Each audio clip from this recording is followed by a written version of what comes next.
Welcome everyone to the First Name Basis podcast. This is our remote edition that we've been doing since this pandemic started. Here's where we chat with our industry leaders, TribalScale employees, and guests about relevant tech and innovation topics. We try to keep things really real here. And today I have the opportunity to speak with somebody who I really admire, who's been working in financial services for a long time. And welcome to the show, Peggy Van de Plassche. And am I saying your last name correctly? Van de Plassche, yeah, that's great. You know, like Van de Plassche. I want to make sure I get it. I want to make sure I get it right. Next test is spelling it. Well, I could cheat right now. I have it in front of me. Peggy, I wanted the viewers and our listeners to get to know you a little bit better and about your past. And you've been working and doing a lot of cool things in financial services. So walk us a little bit about what you've done in the past and what you're doing now, especially with your new venture.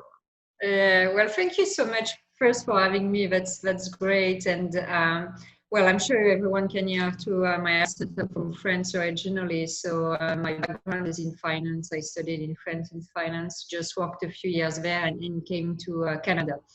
Moved to Montreal, like every good francophone. And I actually spent many years at CGI.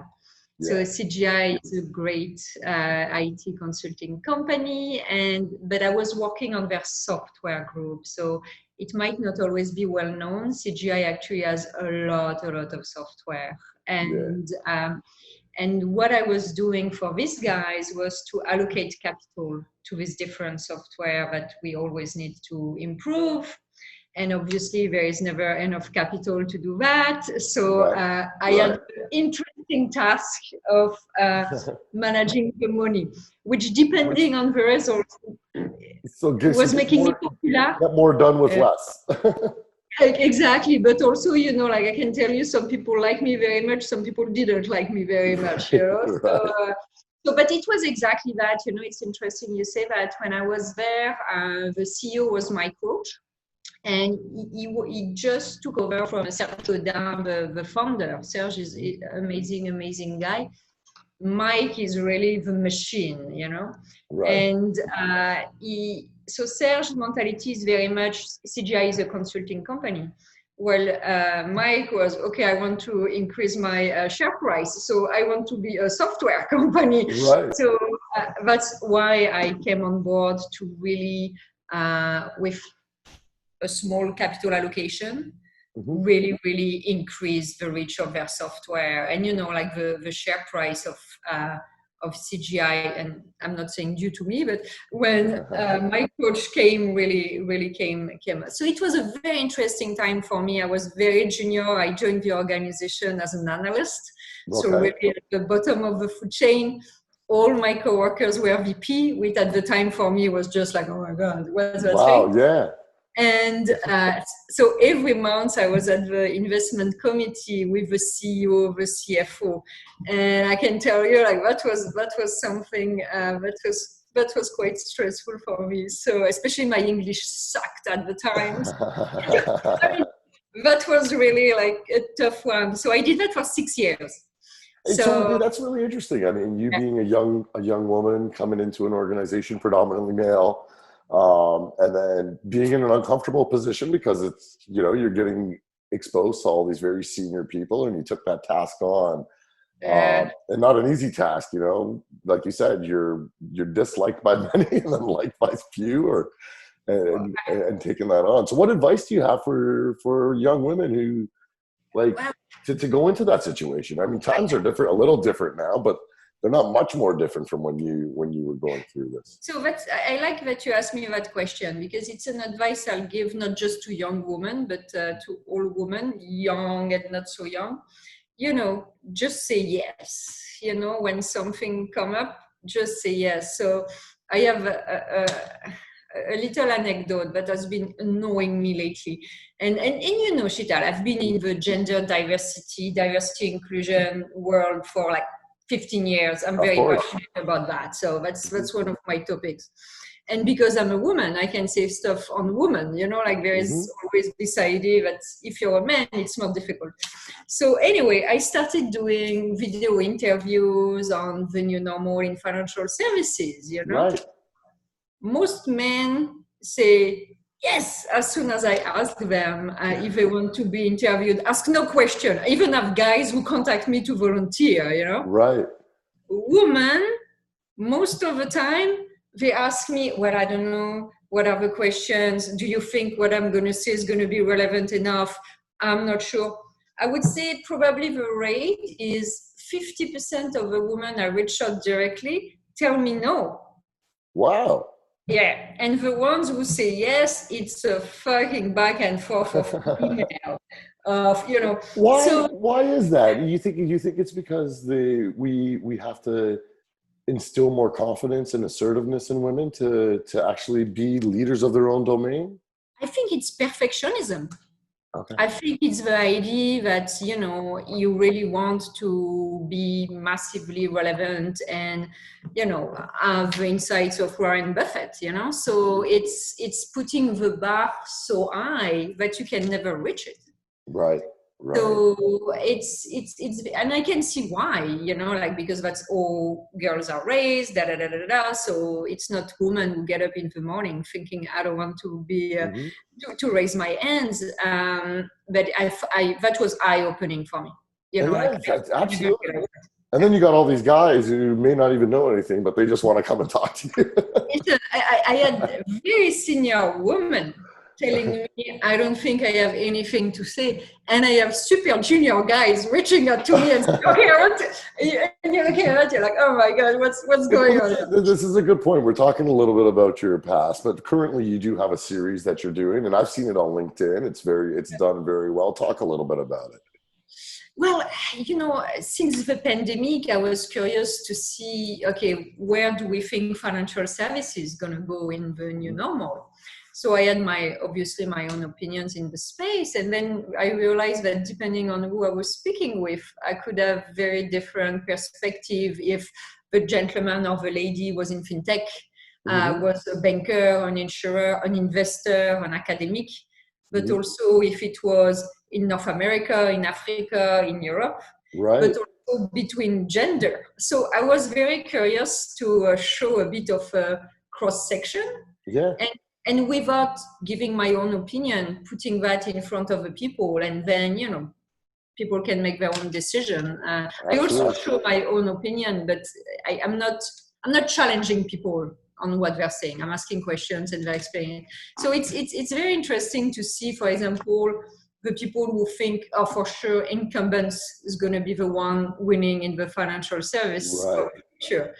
If you're a banker, that's what you think. If you're in a fintech, you think it's a fintech, So everyone is drinking his own Kool-Aid, Right. But that's it. Well, and we're gonna get to that because I've been doing the same. I've been having some financial services chats here on the podcast, but more importantly, when behind the curtain, right, like behind the podcast, as I speak to different financial services, depending on who the company we're speaking to, the opinion is very different. They absolutely are all drinking their own Kool-Aid, but there's going to be an intersection there, and we'll get to that.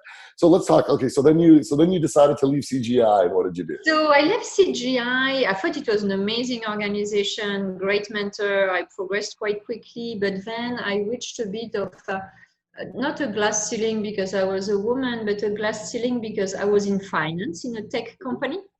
And so it's the same thing when we say, well, if you're in a bank, you cannot have great tech people. Well, if you are in a tech company, there are not a lot of opportunities for growth for finance people. So I moved to Toronto and to BMO, Bank of Montreal. Okay.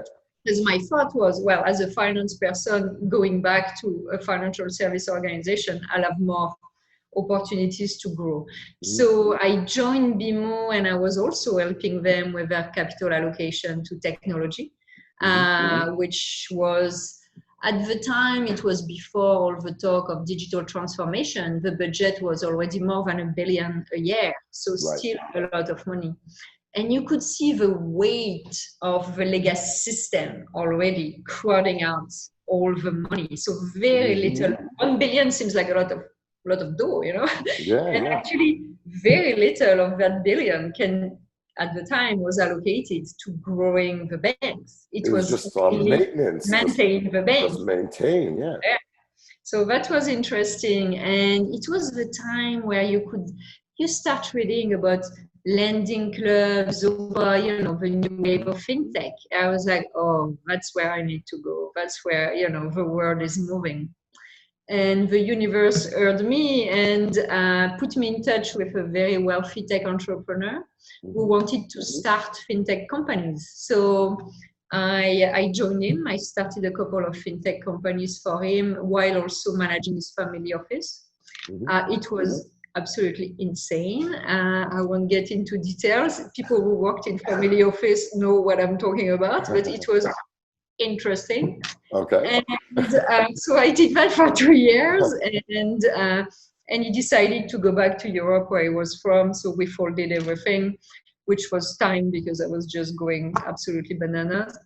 And but it put me very early on the fintech trend in Canada, and not a lot of women. Not a lot of people who worked in bank, worked in technology, but also were an entrepreneur. So I started advising organizations on digital banking, fintech, and all that great stuff. Right. So went back to BMO, advised Homer's VC at the time, John Ruffalo and John McKinley, who you know well. Were working on their digital banking strategy, which led to the investments in purpose investments of Sun. So that was very cool. And then great success story too, like Purpose and Psalm have done. What a fabulous job. But Sam is the type of guy that you would bet on him for anything. And it's very interesting because Sam and I were not close by any stretch of imagination, but we do know each other. We spoke several times over the years. And actually, he told me the thing that has been the most influential in my life and my career. Sometimes it's not the person who's talking to you every day. Sometimes it's someone else. I remember we were at the Ritz, and he was telling me, me, I always bet on myself. And you know what? I was just like, how does it come that I don't bet on myself? And I'm always, like someone's great second, but I'm never my first choice, Right. That really changed the way I looked at things in terms of my own career. So I kept that in the back of my mind. I did a short stint at CIBC. CIBC was opening their innovation groups. I went there to put it in place and all that, which was great. I had a lot of fun there. And then I went to my own device, went back to advisory, worked with Portage and Power Corp on obviously fintech as always. And since then, I've been doing a mix of investing and advising. But very, very much, like 99.99 of what I do is always in fintech. That's what I know, digital banking, bank. That's what I understand. That's what I'm good at. So sorry, it was a long explanation. No. It's a very, it's not. I'm only 43. I'm not 83, It's very, very interesting. And it's good to get like the context because the reason I asked you to come on the show is you have a very cool cross between knowing how the actual large, in Canada, the big 5 banks work, and then also having the experience of being able to work with the fintechs, not only in an investment capacity, in an advisory capacity. And, and even TribalScale, we go out there and we talk a lot about digital transformation. And how do you take a company that is spending $1 billion on its old legacy to really start adapting to new ways of working and new technology? So why are big banks so slow to move? What are you finding that is causing them to become so slow to adapt to change when, you look at a startup, they jump up and go, that makes sense, and they get it implemented? I think it's 2 things. It's structurally, like I was speaking last week with the Chief Innovation Officer of Societe Generale, and they have 150,000 employees. Try to move 150,000 employees. And CIBC was 44,000, which is already like a massive number. So there is the scale, there is the fact that it's highly regulated. And the third thing, obviously, that's the culture, the fact that you will never be rewarded in a bank for taking a risk. And the people who usually go work in a bank is not the most risk-prone people either, you know? Right. So you have this self-fulfilling prophecy of people who don't like risk, who are highly regulated, and who on top of that face legacy infrastructure. I mean, it's the perfect storm not to move.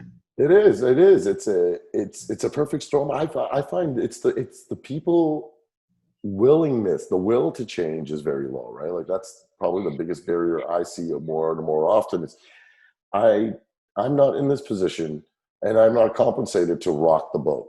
I am in this position to keep things steady and hopefully grow a little bit, but that's all I need to do.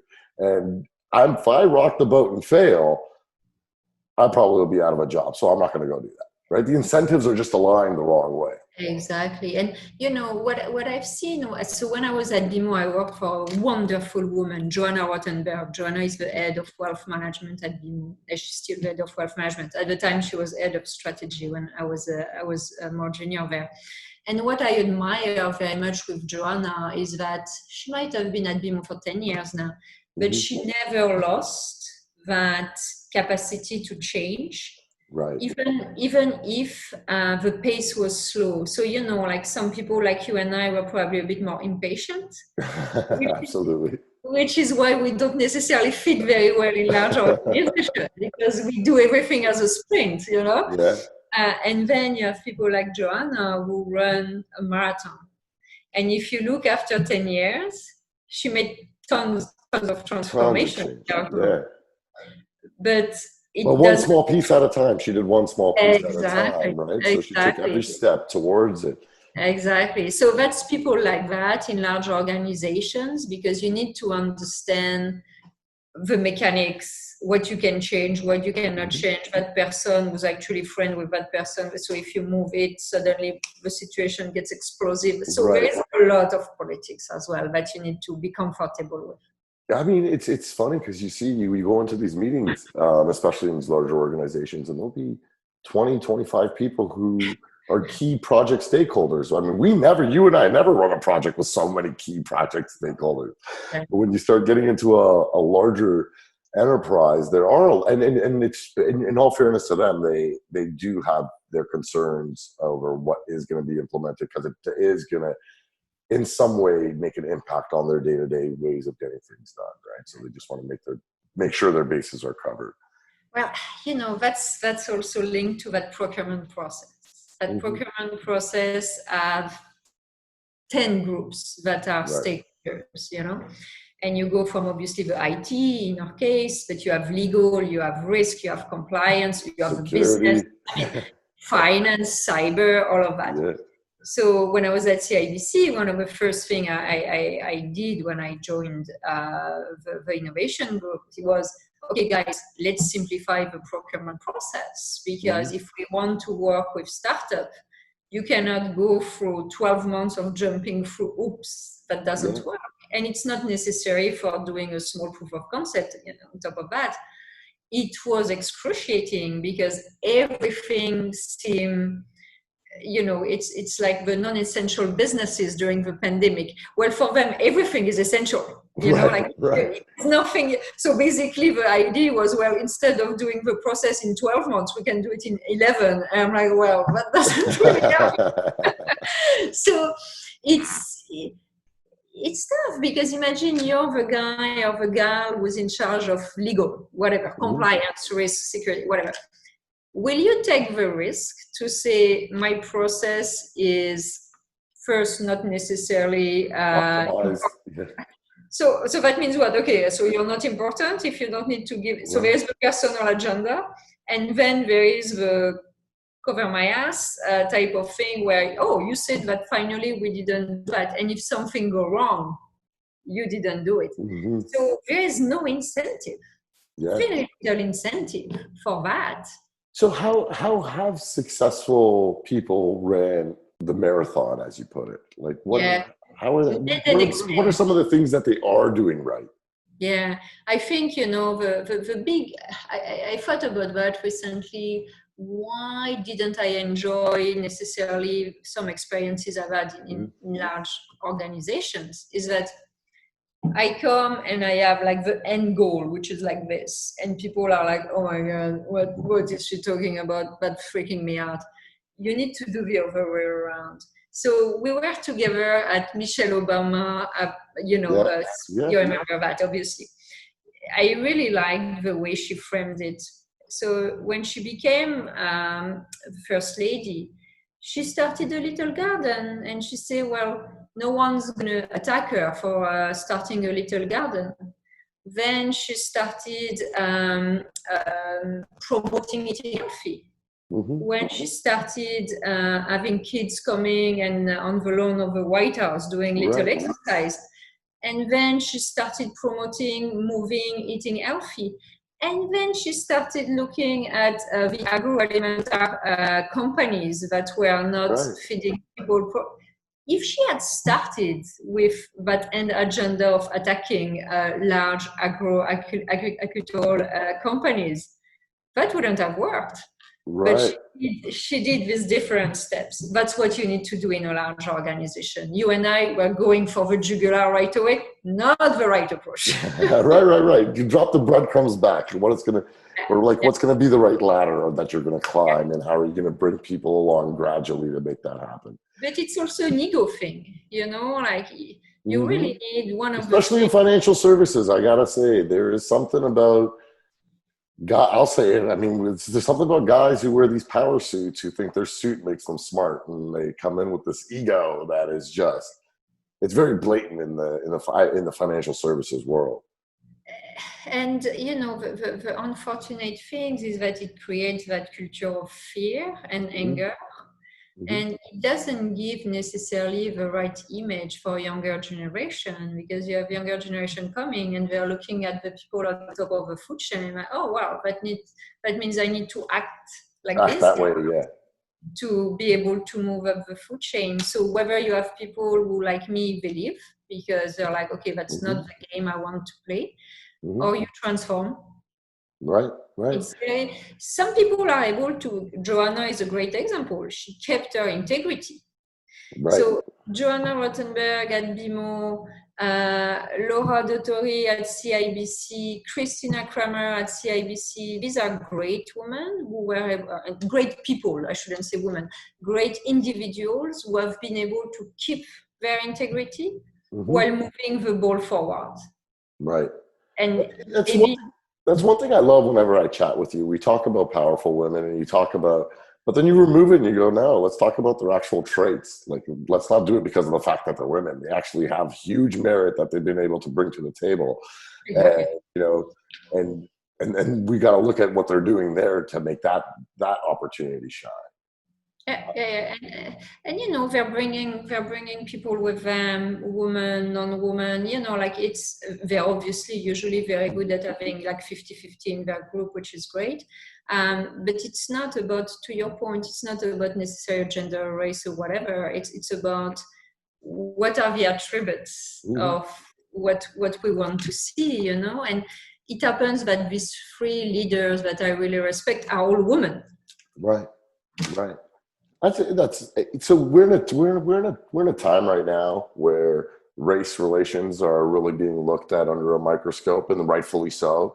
And workplaces are taking a look and evaluating themselves, saying, "Hey, have we created the right diversity or inclusion atmosphere?"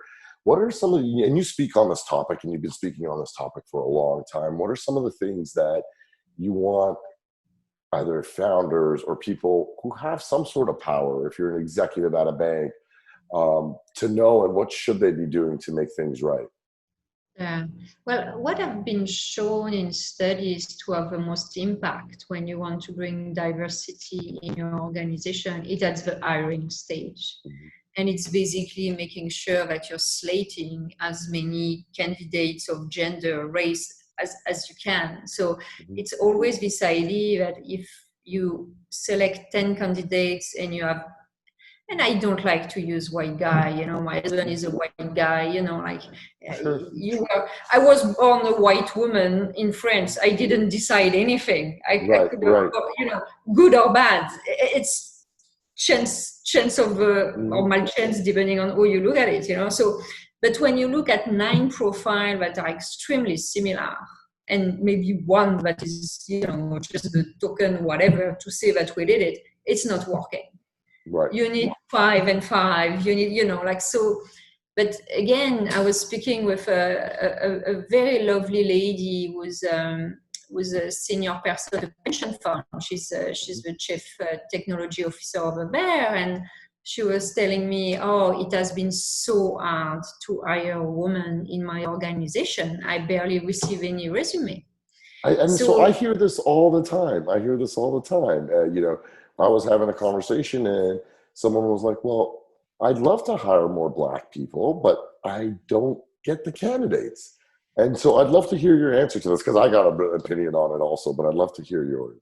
well, I think you need to work on that the same way, you know, like I was complaining about my little video interviews that, well, I don't get, guess what do I do? Did I say, Mhm. well, too bad, we're not going to have any women? No, I just contact more women. Right, it right. takes me more time, but you need to put your money, your resources, your energy, your time, whatever you want, where your mouth is. Hmm. So if I really, really want to have more diversity, and not just gender, actually, I really want to have a good cross section, not just men, female. Well, you need to make extra efforts. It's the price to pay. Yeah, you know, one of the things that I took away from the conversation, it was great because we had a very transparent and open conversation, this founder and I said, you know, one of the things that you're not looking at is the opportunities that that person of color may have not received. And so if you're saying, hey, you know what, I only got the one applicant, the fact that that applicant even got in front of you means they probably went through way more hurdles to get there. Yeah, exactly. And if you're looking for someone who's going to be smart and hungry to work with, then it's maybe not just a set it and forget it. I'm hiring this person. Maybe if you actually want to be changed, then why don't you actually say, hey, I'm going to not only hire this person, but now I'm going to devote some of my time to Yeah, mentor this person, right? Like exactly. and start and start leveling the playing field. And that happens. That's the way you could do it, right? So the trifecta, you're going to do it with your money. So you obviously have a job. You're going to do it with your time and your allocation that you have. And then within your own organization, you're going to be able to give the opportunities for everybody to actually learn and grow. And I think that creates a really good culture if you position it with those three pillars.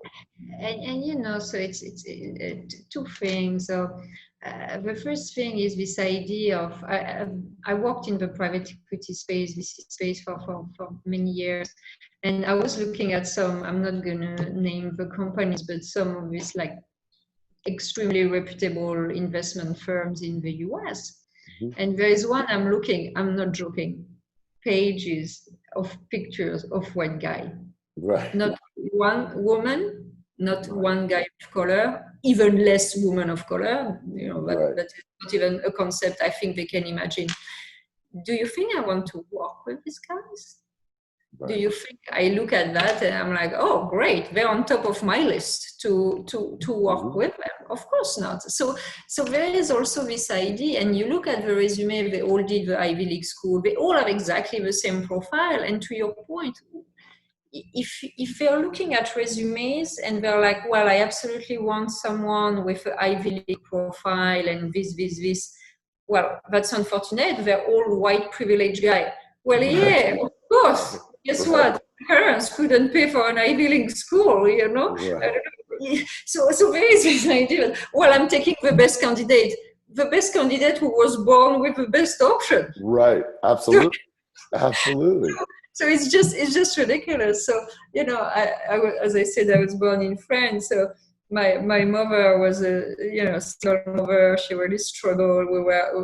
I was raised in sponsored housing. You know, so Mhm. I went to school because I had scholarship. I took loans, and I had health issue when I was 15. I was diagnosed Mhm. with a brain tumor. But you know what? In France, education and healthcare is free. Right. I wouldn't be sitting here speaking to you had I been born in the US. Right. Right. So You got some assistance to help you with your hard work and all the trials and tribulations and the situation that's out of your control. exactly. You got to play on a more of a level playing field because of those things. Exactly. And that's the thing we need to put in place. As long as you have business schools or any type of school, I'm saying business schools, but any type of schools that cost an arm and a leg Mhm. and where not everyone can access, you're Right. always going to have these challenges. Same thing for healthcare. Once you have great health, great education, which might be very difficult when you're coming from a poor background, but at least you can try to grab Right. that, and Right. but if you don't even have that, what's your option? Yeah, What then are I 100% agree. You don't have an option then, and then your options become limited, and that creates a circle of poverty and a cycle of creating a low income based community where you don't even get mentorship opportunities or don't even have a conversation with anyone to know there's a better way out of the situations that you're in. which you don't even know exist, or things so out of reach that you don't access. So I think there is a lot of things to be done as a start. I love the idea of making sure we have more diversity in workplace and all that, but it starts at day one. It Yeah, starts in utero. right. Right. And then, I love it. I'm going to call this our marathon podcast because it goes back to what we were talking about before. This has to be a marathon. It has to be little steps that are going to be taken so that us as a society now have leveled the playing field for everyone in it. And I still agree with, hey, it should be based on merit. I mean, obviously you want to hire somebody who's going to be smart, hungry, has experience, all the things that we look for that are our ideal check boxes to help our organizations grow and be better. But you're absolutely right. It has to start way earlier as well for it to come across. All right, Yeah. before we go jump into more financial services talk, I've been doing this thing recently where I want everybody to get to know our guests a lot better. So, one word, one sentence answers, something really quick. I'm going to fire Okay. questions off at you. And let's get to know you better. Who would you consider your hero and why? Okay, I'll stick with Michelle Obama. I'm very, very impressed with the way she's extremely thoughtful. Again, back to my little garden approach. It's very different on how I think, so very impressed by that. Cool. I've been asking everyone this: if you were able to travel safely again, where's the first place you want to go? I'll go see my mother in France. Okay. How's she doing, by the way? She's doing great. She's doing amazing. She figured out Zoom and everything. She's chatting with you. Oh yeah, well no, she has no issue. She's probably more savvy than I am. She's a social butterfly. So I love it. Peggy, do you have a nickname? Peg. No nickname though. Well, Your mother Peg. just calls you Peggy. She doesn't call you anything else. Well, in France, my nickname is Super Peg. She's very cheesy, and I think I'm the one who actually nicknamed me myself Super Peg, which is absolutely terrible. I was a teenager, so I'll take an excuse. Okay, besides the Ritz, because you and I spend a lot of time at the Ritz and have our amazing conversations on our beautiful patio, which we call our backyard, that we are completely missing. But I want to promote small businesses. As Toronto is opening back up, where do you want to go and eat? Well, I just moved, so I'm looking forward to go to Terroni on Summer Hill, Okay. and to Sash. I love Sash as well. So I love it. I both actually did Terroni takeout the other day. It was Oh fun. yeah, It was that's still fantastic. Yeah. yeah. That's awesome. Okay, let's talk a little bit more about financial services. So, Peggy, you've been working with more startups right now. What are you looking for right now in financial services? Where do you feel the disruption areas are? What are you seeing that's becoming innovative that you think is going to become the next wave of innovation that's going to come to the financial services sector?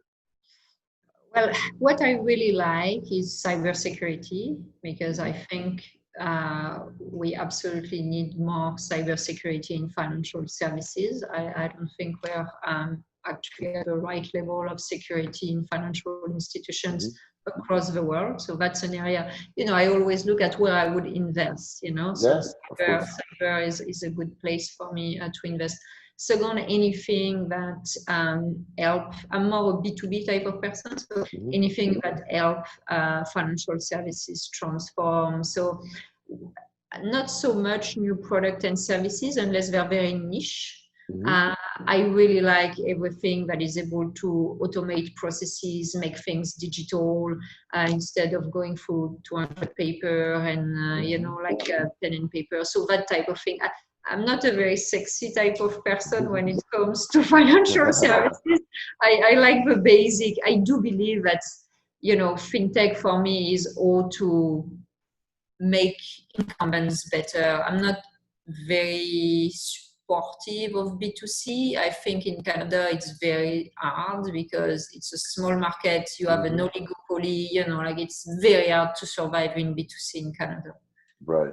So when you're talking about cybersecurity, what are some of the things that you're seeing that are becoming more prominent? Like some of the things I've seen is, cybersecurity and leveraging AI to detect threats, Mm-hmm. and then be able to come up with some sort of resolutions for those threats. What are some of the things you're seeing that are more innovative when it comes to cybersecurity? Well, like you mentioned, I see a lot of things like that.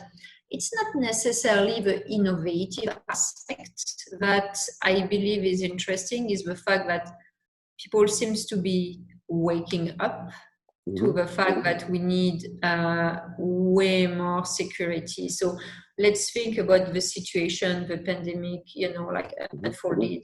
So now you're traders for whatever, CIBC, BIM or whatever, you're trading from your living room or your kitchen. Right. You are approving loans from your bedroom. You are a client. You are also on the go. So Hmm. all of that are points of vulnerabilities. Right. Even like if you think a call center, because Call center, I mean, call center, you can't have a call center of 300 people sitting beside each other anymore. Yeah. so you have tremendous vulnerability in the system. And now if you're saying that the bank's going to have to work with even more startup to be able to allow for product and services to really be digitally Mhm. enabled and not develop everything internally, well, this is additional points of vulnerability. So it's interesting to see that cyber, and I was chatting with someone who was selling cyber products and services to both the US and Canada, and I say the challenge I see is that usually your CISO, they're not the most outgoing Right. people, and they're not the one who are going to say, I need 10 million to make my project happen. So they've always been very underfunded. Mhm. And he was telling me that he worked with a lot of CISO in the US, but in the US, a lot of these guys are coming from the army. And Yes. I can tell you, yeah, that's a different profile.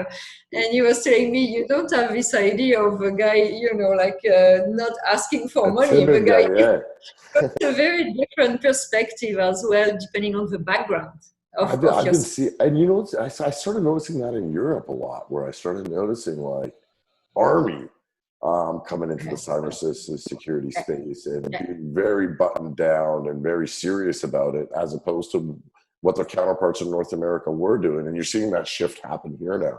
Oh, yeah. Because that was common for you in Europe, even, I'm sure, right? Like while you were there. Uh, Yeah. Europe is an interesting beast because it's so many different countries. So mhm, we call it Europe, but like the UK is not doing the same thing than the French, than the German or the Spaniards. So mhm, that's also that lack. To be honest with you, I'm quite concerned about the global, financial order, mhm. because some rogue nations can quite easily attack our financial institutions and, obviously create way more damage than what the pandemic did. And the lack of coordinations between countries. between, okay, let's take Canada. I'm not even talking between countries, but even within our own financial system is very low. Right. So people are telling me, well, no, we have this repository where people share the threats they've seen. I'm like, wow, that's step one. And that's also past. Exactly. Coordinated effort. Hey, I'm seeing an attack. We have 5 major banks here. If all 5 major banks are seeing an attack at the same time, I'm hoping that they know about it. They know that it's happening to each other. Exactly. So what about having some, industry utility? Right. So you have some industry utility for processing check, but you don't have something for cyber, Right. That's the type of thing that I think should really, really, really be put forward. Open banking is very important. Cybersecurity, from my perspective, is more important. So I've been having a lot of conversations with large banks, and they say, "Hey, Sheetal, the willingness to change and the speed of how we need to get things done. We've done more in the past 3 months than we've done in the past 5 years, right?" Or, and there's something along those lines that they all are saying the same thing.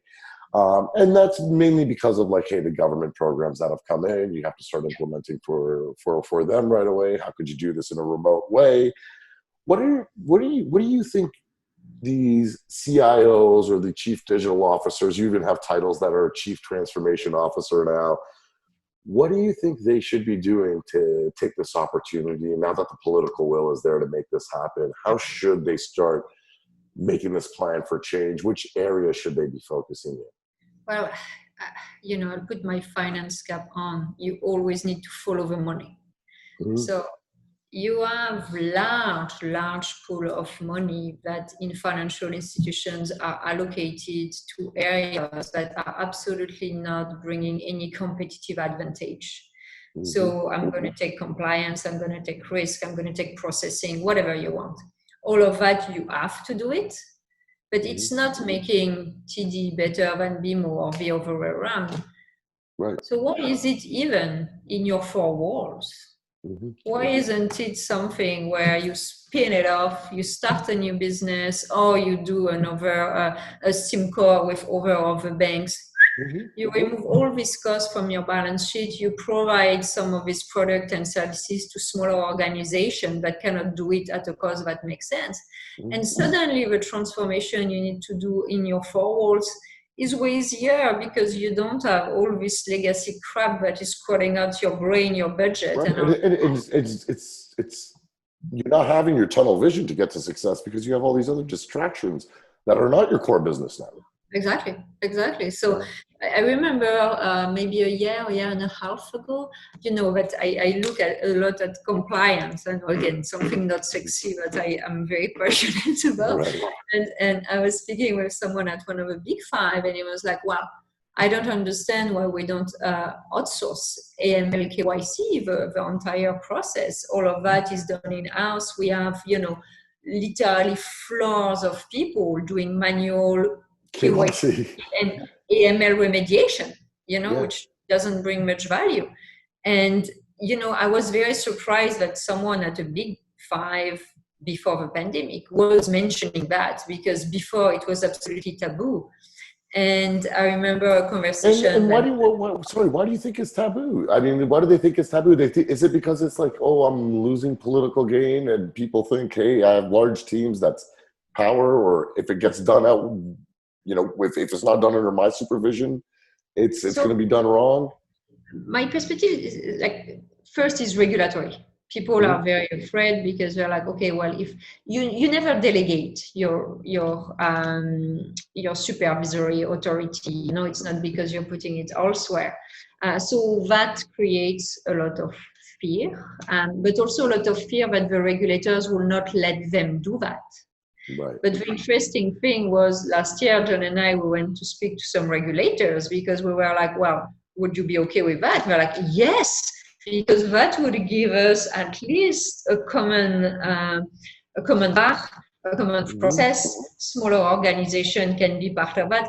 So I think there is also this idea from bankers that, oh my God, I cannot raise that to the regulators, Mm-hmm. So there is that aspect, and then obviously the political aspect, who want to have 2,000 less people on their team or in their workshop. No one. So that is a problem regardless of what you're looking at, like I for one do not like direct reports. I don't want it. Yeah. No, really cool. So okay, so that is one thing that I think absolutely. I mean, the regulatory KYC, or even any other ancillary part of your business. But you got a controversial view there. I think very different from many others, where you say, "Hey, cut it out and spin it out, and have somebody else be the expert on that." Well, some of that banks have been doing with outsourcing, The challenge you see is that, and you know that better than I do, they like to develop every solutions internally. Right. Which create these massive projects that always end up like red project, overrun, overcost, they scope, a freaking nightmare, but still they're not learning, they're still doing it every time they say we will do it, and every time they cannot, they have to do it. Right. But it's such a trap, because it's not just the money, the resources you need to develop these solutions. Let's say a robo-advisor, so that Goldman delayed their robo-advisor. They mentioned that today, their own develop, because obviously they needed to do it themselves because they do it so much better than anyone else. So but they delayed it. Which is delayed, probably also not working, and anyway. So let's say you develop your own internal robo-advisor versus going with a white label of a Wealthsimple that's working very well. You want to develop it internally because whatever political reason, or you sincerely believe it's going to be special. They all believe they're special. So not only you need to find the resources for 2 years to bankroll that project, but we seem to forget that you're going to have to enhance that freaking thing for the next 10 years. Yeah, of course. So that's going to suck up even more of your resources. Resources, time, money, yeah. So they keep developing new stuff, which sucks resources, and it's a mortgage on the future, because it sucks even more resources. While how can you ever be competitive with a business that's doing that for a living as a main business model, being a robo-advisor? That's something that for me is probably the worst thing, and the first thing banks, if they want to change, need to change. That's that. Yeah, and Goldman's a good example too, because when Goldman came out and helped Apple with the Apple Card, they ran some algorithms and some machine learning, or AI as they called it, but it was messing up credit. It was like, hey, my wife, who makes twice as much as me, gets half the credit, and here I am, who gets 2x of her. And it was becoming biased in its own thing. And I'm like, of course those mistakes are going to happen, because that's not their core business. Goldman is not in that business. Exactly. And for them to spin it up and say, hey, Apple, we're going to be the experts for you, it was just a disaster waiting to happen. But it seems quite obvious, but they all do that. And because sincerely, they believe that what they're going to develop is going to be better, so much different, so much more. It's going to give them an edge. Right. And for someone who worked in innovation at a bank, I should not say that, but the client doesn't get up in the morning comparing what is the new little technology capabilities that was released at its bank. It just wants that fucking thing to work, So is my online banking working? Yes. Okay. Can I do it on my app? Yes. Okay. They're not looking if, TD has this little thing that BMO doesn't. Let me change bank for the 25th time this year. Every time someone develops a new functionality, nobody's going to go do that, right? Nobody's going to go do that. But I mean, banks get the simplest stuff wrong. Our business account, I could not log into for so long because I had to have a Windows laptop with this is my business account, and I can't, as an entrepreneur, I can't go see my own bank account because I'm running a Mac environment. Like, are we in 2001? Right? Okay, I have a good story. Yeah. My mobile app for my bank Yeah. doesn't work if I'm not on my own Wi-Fi. How So, ridiculous is that? well, it's very secure. I can just not access it. So it's extremely secure. It's just, nobody could get in, including you. Exactly. So there is no risk. I've been having the same thing where I've been trying to log in. This is just the past month. I've been trying to log in to my web for my personal account. And I won't mention the bank because they're going to get really embarrassed right now. And I'm using Chrome, and it keeps saying service interrupted, and it gives me the standard message. So I go in my Rolodex and I go, hey, you're the person in charge of this. What's going on? And they go, oh, that's a problem with your Chrome. I go, that's not what the message is saying to me. The message is saying that your service is not up right now. And they're like, yeah, but that's a problem just with you. We have 5 other million logins that are working just fine. So this is your problem. I'm like, wait a second, it's not just my problem. You're my bank, and if it's happening to me, it's probably happened to many others. Who are just not calling. And you just can't log in. Yeah. Completely ridiculous. But so again, what's more important? Developing your own robo-advisor capabilities. And I'm not saying that you shouldn't offer it to the client. I'm just saying take a white label, something that already exists. Make an integration, yeah. Making sure that your app and my app work. Yeah, absolutely. What do you think is more important for clients? Absolutely. Well, if you can't just get even your login for, I mean, you're struggling with a login, I'm struggling with a login. This is a common problem. Hey, bank, when are you going to start being a bank and not be a technology company? Or if you're going to start operating as a technology company, then run that division as a digital product company. You can, like similarly to what I was saying with CGI, you're never going to be able to hire the best tech people in a financial institutions because there is not enough opportunities for them to grow. It's just the way it is. Yeah. Peggy, I want to talk to you a little bit about your investing. You and John, shout out to John McKinley. You and John have been evaluating some deals. What are you guys looking for? You already talked about, hey, you want to bet on the horse, who's going to be the right entrepreneur. But what else are you guys looking at right now that builds your investment thesis? Yeah.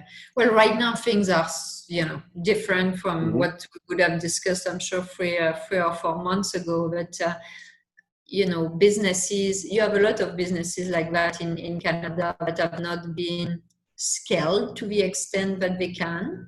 So, for example, great solutions that have been sold mainly in Canada to the large FIs, but have never really been brought to the US or to Europe, Sure. Just because, the founders were already happy with what they had. So this huge potential for growth is obviously something we're interested in.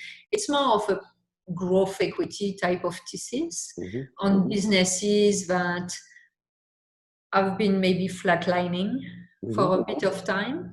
And we like very much the wealth management space, and especially risk and compliance for the wealth management space. We think wealth management is an area that is being disrupted tremendously. So a lot of opportunities. And compliance risk, these are areas where a lot of money is spent, but not necessarily very thoughtfully. So a lot of opportunities there. Cool. And how should people get a hold of you? What should they do? They hit you up on LinkedIn? How do companies find you guys? Usually it's on LinkedIn. All right. Yeah, LinkedIn is I'm sure for you is the same. It's a great connecting tool, actually. Well, I want to end off with you giving 3 takeaways. Let's give 2 takeaways to your diversity and inclusion cause. Let's give takeaways to the CIOs at the major financial institutions, and let's give a takeaway to those startups. So what would be your one takeaway for each one of those? Well, I would say diversity inclusion, we mentioned really making sure that when you hire, you have a representative slate. And to your point, making sure you understand that not everyone start from the same starting point. So take that into consideration when assessing your perfect profile.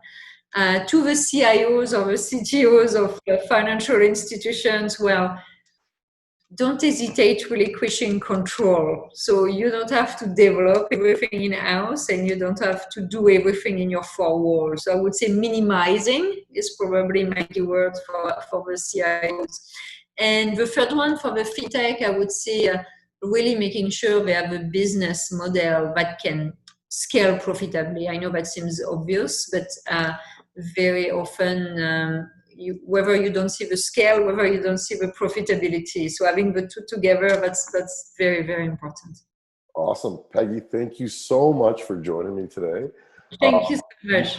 The hour flew by. I can't wait to see you on our Ritz patio again. Me too. With some Me too. good wine.